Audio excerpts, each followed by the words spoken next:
Now, I was looking on your website, and you talk about the religious freedom as being like a litmus test for whether other rights are at risk of Yeah. being abused. Talk to me about that litmus test. Why is religious freedom such the litmus test for other rights? Yeah, it's a great question, and there's no doubt that it is. We sometimes describe it as the canary in the coal mine. But when you think about a lot of other human rights that are enshrined in the United Nations Declaration of Human Rights, um, the right, for example, the right of the freedom of expression, freedom of speech, freedom of assembly, freedom of association, freedom of movement. All of these things are enshrined in freedom of religion or belief.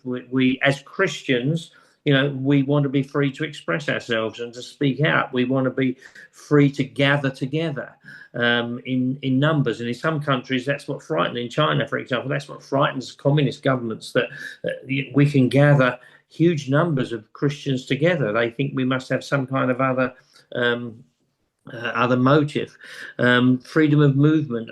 All of these things are enshrined. If one of those, all we are enshrined in freedom of religion or belief, that basically. And so we find, for example, in tolerant countries, that allow free expression and freedom of assembly and freedom of association, all of those things. We find in those countries that tolerate, they generally tolerate other things too.